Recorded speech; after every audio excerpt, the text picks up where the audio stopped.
Hello વિદ્યાર્થી મિત્રો, good morning. હું છું અશોક સર, સાઇનર ક્લાસીસ યુટ્યુબ અને ફેસબુક ફેમિલીમાં તમારું વેલકમ કરું છું. વિદ્યાર્થી મિત્રો, જો તમે નવા હોય યુટ્યુબ ઉપર આ વિડીયો જોતા હોય તો પ્લીઝ ચેનલને સબસ્ક્રાઈબ કરી લેજો, અને ફેસબુક ઉપર જો આ વિડીયો તમે જોતા હોય તો ફેસબુક પેજને પણ ફોલો જરૂરથી કરી લેજો અને સાથે જોડાઈ જજો. કારણ કે રેગ્યુલર ગાઈસ તમારે જે કોઈ પણ સોલ્યુશન છે, ક્વેશ્ચન આન્સર છે, આઈએમપી છે, મોસ્ટ જે બધું તમારા સબ્જેક્ટનું એ ટોટલી આ ચેનલ ઉપરથી અમે વિડીયો બનાવીને અપલોડ કરતા હોય છે, તો તમને સોલ્યુશન મળી રહે. તો વિદ્યાર્થી મિત્રો, તમારો વધારે સમય ન લેતા આપણે વિડીયોના કરીએ સ્ટાર્ટ.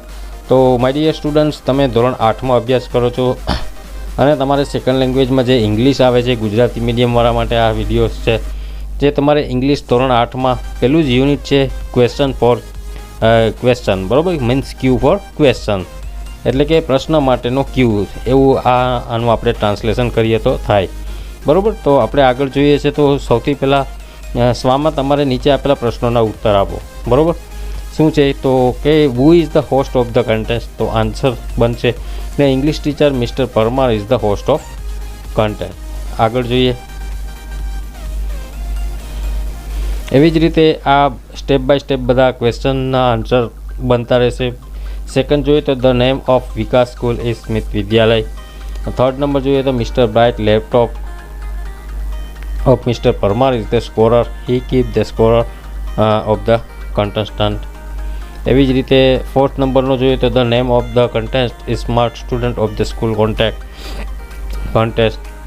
પાંચમો જોઈએ who is the expert for the contest, તો mister Sharma the principal is the expert for the contest.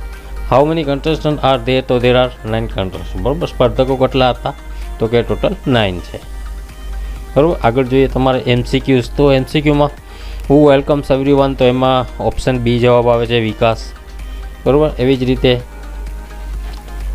Who is the host, તો એમાં એ આવે છે આન્સર, બરાબર, મિસ્ટર પરમાર. એવી રીતે હુ ઇઝ ધ એક્સપર્ટ, તો એમાં ઓપ્શન ડી જવાબ બને છે. એવી જ રીતે અહીંયા થર્ડમાં મિસ્ટર બ્રાઇટ અને અહીંયા પ્રિન્સિપાલ, બરાબર. આગળ જોઈએ.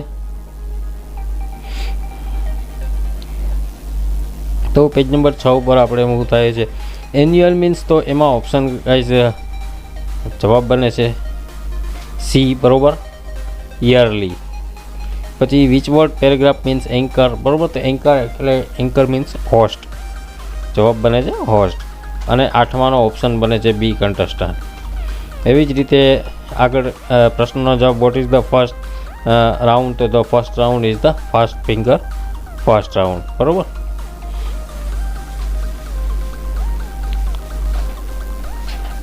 આગળ જઈએ આપણે.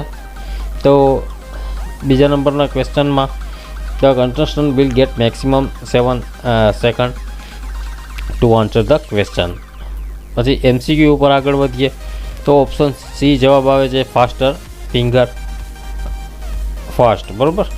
પછી બીજામાં જવાબ એ આવે છે 7 સેકન્ડ અને અહીંયા ધ મોસ્ટ. આગળ જોઈએ તો પાછા પ્રશ્ન જવાબ આવે છે who is the first contest, તો Nandita Gosai is the first contest. Second નંબરનો તો Nandita took only 3 second to answer the question. આગળ પાછા વિકલ્પ આવે છે, તો અહીંયા નંદિતા ગોસાઈ, અહીંયા 3 સેકન્ડ, સી ઓપ્શન આવે છે. આગળ પ્રશ્નોના જવાબ જોઈએ તો Nandita will get a gift for each correct answer. એવી જ રીતે આ બધા ક્વેશ્ચન. આગળ એમસીક્યુ જોઈએ તો અહીંયા ઓપ્શન સી બને છે, બરાબર. પછી અહીંયા ઓપ્શન સી 3 આવે છે. પછી અહીંયા ત્રીજામાં એ ગિફ્ટ, ચોથામાં તો બી આ સ્કોલરશીપ, અને પાંચમામાં B2 અને છઠ્ઠામાં બી 1 મિનિટ.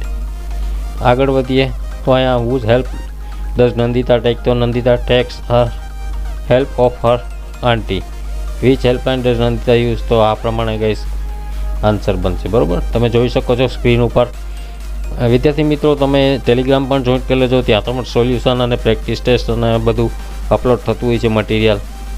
પછી which game does Nandita play, તો નંદિતા પ્લેસ હોકી, બરાબર. She has one player of the match award, જીતી હતી. ટ્રુ ફોલ્સ જોઈએ તો પહેલામાં ટ્રુ ફોલ્સ, ટ્રુ ફોલ્સ,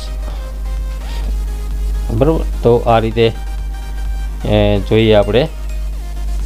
તો આ ટ્રુ છે, બરાબર. આ પણ true, false, true, false, false, આ ટ્રુ, આ ફોલ્સ, અને ફોલ્સ. બરાબર, આ રીતે ગાઈઝ સ્ટેપ બાય સ્ટેપ આગળ જઈએ તો વધીએ. તો અહીંયા પાછું હવે આ રેખાંકિત શબ્દો ઉત્તરમાં મેળવવા માટે પ્રશ્નો બનાવી લખો. બરાબર, હવે જેની નીચે અંડરલાઇન છે એના તમારે ક્વેશ્ચન બનાવવા. તો Geeta wrote a letter in the afternoon. તો ગીતા બરાબર નામ છે, કોણ? તો કે who wrote a letter in the afternoon. પછી અ લેટર એક ઓબ્જેક્ટ છે, તો એની નીચે અંડરલાઇન છે. તો what did Geeta write in the afternoon. અને પછી અહીંયા ઇન ધ આફ્ટરનૂન તો when did Geeta write a letter. આ રીતે ગાઈસ બધા બનશે. એવી જ રીતે અહીંયા જોઈએ તો who put the dishes on the table. આ રીતે બનશે. પછી 3rd નંબરમાં જોઈએ તો ગાંધીજીવાળો ક્વેશ્ચન છે, એના ઉપરથી આ રીતે બનશે. તમે જોઈ શકો છો વિદ્યાર્થી મિત્રો. એવી જ રીતે 4થો 5મો બરાબર, Harsh take his friends to his village last week. તો who takes his friends to last week. પછી આગળ જોઈએ તો વિદ્યાર્થી મિત્રો શું છે, તમારે એકદમ લાઇનમાં ગોઠવાના છે. બરાબર, ક્રમમાં ગોઠવી લખો. શબ્દોના ગુજરાતી અર્થ લખો, તમે ઉપયોગ કરી શકો છો. એન્યુઅલ તો કે એક વાર્ષિક. કન્ટેસ્ટન્ટ તો કે સ્પર્ધક. ડિસ્ટર્બ તો કે ખલેલ પહોંચાડવી. અને મેક્સિમમ એટલે સૌથી વધુ. અને સી એટલે સમુદ્રી. આગળ જોઈએ, અહીંયા ગાઈસ તમારો ફેમિલી ગ્રુપ પિક્ચર લગાડવાનું છે, અથવા દોરીને પણ તમે જો તમને પેઇન્ટિંગ ફાવે તો દોરી શકો. અહીંયા તમારા કુટુંબની કોઈ પણ એક સભ્યની ટાઈમલાઈન તૈયાર કરવાની. ત્યાં આપણે મધર્સ ટાઈમલાઈન, મમ્મીની ટાઈમલાઈન લખી છે. બરાબર, યર્સ અને સામે એના ઇવેન્ટ્સ. તો 1970માં બોર્ન ઇન પોરબંદર, 1985માં પાસ્ડ એસએસસી વિથ ડિસ્ટિંક્શન, અને 1990માં ગોટ બી એ ડિગ્રી, 1991 તો ગોટ અ જોબ ટીચર, અને 1996માં ગોટ મેરિડ. આ રીતે ટાઈમલાઈન તૈયાર કરશું. બરાબર, પછી 5 થી 6 વાક્ય લખવાના છે એના વિશે. તો કે my mother was Born in Porbandar in 1970. C passed Har SSC with distinction, 75 marks. From Kasturba girls school C completed her BA in 1990. Then she worked as a teacher in a school. She taught Gujarati. આ રીતે guys તમે paragraph એક તૈયાર કરી શકો. આગળ વધીએ તો પેરેગ્રાફ ઉપરથી ગાઈસ ક્વેશ્ચનના આન્સર છે. Who was the first Indian fly into space? તો Rakesh Sharma was the first Indian to fly into space. એવી રીતે સેકન્ડ ક્વેશ્ચન છે. 3rd છે. 4થમાં એસ્ટ્રોનોટ, ઓપ્શન બી જવાબ આવે છે. 5થમાં સ્પેસ ક્રાફ્ટ. એવી જ રીતે 7મો જોઈએ તો રાકેશ શર્મા સાથે કાલ્પનિક એક મુલાકાત લખવાની છે. ઇન્ટરવ્યુઅર કહે છે, hello mister Rakesh Sharma, welcome to our program. તો જવાબ આપે છે, hello, nice to meeting you. Interviewer પૂછે છે, વેર યુ બોર્ન. તો એવી રીતે આગળ જવાબ મળતા હોય છે. એવી રીતે આખો તમારો પેરેગ્રાફ સોલ્વ કરવાનો હોય છે, લખવાનો. બરાબર, તમે જોઈ શકો છો સ્ક્રીન ઉપર વિદ્યાર્થી મિત્રો. પછી આગળ MCQs ઉપર જોઈએ તો ઝવેરચંદ મેઘાણી એ ઓપ્શન બને છે. બીજામાં ઓપ્શન ડી નર્મદા. ત્રીજામાં ઓપ્શન બી સોમનાથ. એવી જ રીતે ચોથામાં ઓપ્શન એ કીર્તિ મંદિર, અહીંયા રાવિશકુમાર મહારાજ, અને અહીંયા નરસિંહ મહેતા, તેમજ અહીં કલાપી. અને 8મામાં અહીંયા છે એ ઓપ્શન એ ગીજુભાઈ પડેકા. આગળ જોઈએ તો સ્કૂલ વિશે એક તમારે નાનકડો એસે લખવાનો છે. The name of my school is A Sigma. It is very big school. It has 4 floors. There are 15 classrooms on each floor. My school has a 9 library, a big laboratory, and an assembly hall. It has a big playground too. There are many trees on the playground. There are 2000 children. બરાબર, તમારી રીતે અહીં પણ ફેરફાર કરીને guys તમને જે ઠીક લાગે એ પ્રમાણે તમે લખી શકો તમે.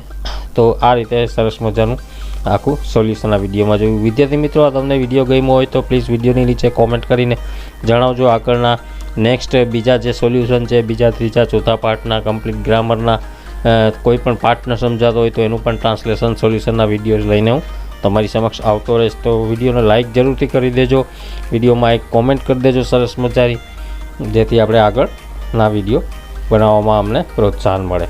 તો હાલ પૂરતું એટલું જ. મળશું નવા ટોપિક સાથે. જય હિન્દ, જય ભારત.